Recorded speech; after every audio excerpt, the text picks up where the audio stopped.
This technique is especially useful for sideways knitted garments, which is how I'm using it here. Of course, you may decide on ribbing after knitting any garment and use it in that way too. I know of 2 ways to manage this. This is the bottom-up method. This was a sideways knitted vest, and in fact, this will be a side seam. But because it's sideways and I want to add ribbing, I need to put the ribbing along one edge of the fabric. And I'm just hanging it on there now, on the machine that is, to determine how many needles to use. This is part of the design process. This is a real pattern of mine that will appear in Country Knitting and Maine News and Views, and by the time you see it, it will have a suggested needle count. There are occasions, however, wherein you might find yourself needing to decide on your own needle count, and this is one way to do it. I'm going to actually knit the ribbing without the vest attached. Because this is a waistband for a vest that is roomy in the chest, I'm going to do as you see, ease it in a little bit. So 140 needles are selected, alternating from one bed to the next in the every other needle pattern.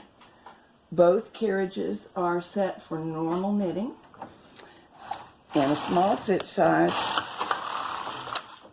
and I knit the zigzag row in the time-honored way. Now I need to insert the comb, which I'm going to do off camera because my comb wire is a little bit bent and I've got to wiggle it into place. I'm to hang the weights on the comb. And now we knit 2 circular rows, which on this machine is that circular arrow key. I also choose to raise the stitch size for these 2 rows because I find that they knit off better on this machine. 2 circular rows. Back bed knitted, front bed knitted. Watch out for things like this. The yarn caught where it didn't belong on the comb. It's okay since I nudged it off, but it would have created problems shortly. Now I'm increasing my stitch size to the normal size for this yarn in 1x1 ribbing and knitting all the ribbing rows. Oops, almost forgot. Back to normal knitting on both beds, which is the upside down V on the Superba. And these are the last of the ribbing rows. And I'm going to transfer all of my stitches to the main bed. You couldn't see that one, but here I come where you can see.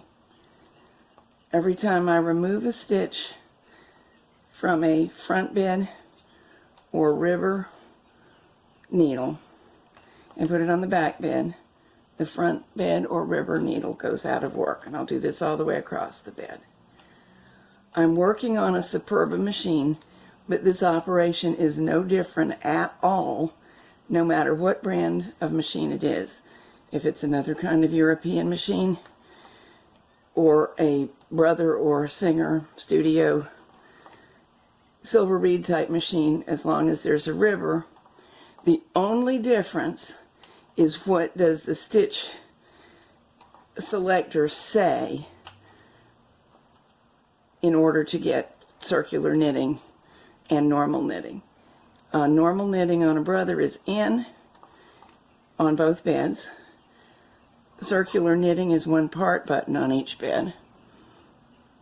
On Singer Studios, etc. Whoops, almost lost that one. The circular knitting is arranged with your levers, and normal knitting is usually labeled stockinette or knit. All my stitches now are on the back bed, so I can lower the front bed. On one edge, I hang the very first part of the garment front on the edge needles. That extra one just popped up because I couldn't see what I was doing. Push it out. We will later do the same thing on the back, which is the black part. But for now, we just want to stretch this out and hang it evenly across. On this end, this is the other side seam. There's really only one side seam necessary in this garment design. So I begin hanging. Now, how are we going to get it even? It's really quite simple. I'm going to the center of the bed, and the center of the design, which is right there, and hanging. I hang right behind the edge column of stitches. And we'll move over a little bit, try to evenly make sure the looseness of the fabric is the same left and right, and hang again in the middle of the span of needles. And we keep going along, dividing the slack and hanging until it becomes obvious in every position how the rest should go. And that's becoming true right here. This is much easier than trying to decide alternately every 2 rows versus every 3 rows or something like that. And it works better. Just trust yourself. One thing you do have to mind is that each needle goes into a separate opening in the knitting. It's not a problem because there are plenty to go around when hanging rows on needles. But just double check that that's the case. I've got my eyes underneath now and I can see that's true. Everything is evenly hung, so it's important to note that the wrong side of the fabric is towards us. That way the seam will be hidden and this area will become the seam. Last row of ribbing is still on the machine, and now this is on the machine, so they're joined together. What we need to do is knit one loose row and bind off. Some machines may be able to knit this row off with the carriage. I find that Brothers are better at it than most. Superbas are not fans of knitting this row, and while it might do it, I don't want to risk a jam. So a lot of times I will do exactly what you see me doing, especially when I'm doing as I am this time and using 2 strands of yarn together to make a composite yarn. Lay the yarn in the hook, close the latch manually, pull back. Then I have complete control over the stitch that's formed and no risk of jamming. You can see them all forming nicely. It's a little bit slow, but it's faster than cleaning up a jam, and there's no risk of damaging the fabric. So I'll go all the way across and then we'll bind off. Now, time to bind off. If I were working on a machine that had gate pegs, I would utilize them now and bind off around the gate pegs. But here I'm just working the transfer bind off. Right now I'm doing it by pinching the stitch that I want to move between my fingers because the camera's in my way.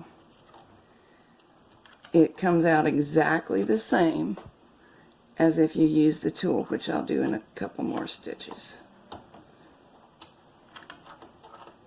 You need to control the pull back so as to make sure that you're getting the same length of chain stitch, which is what we're making every time.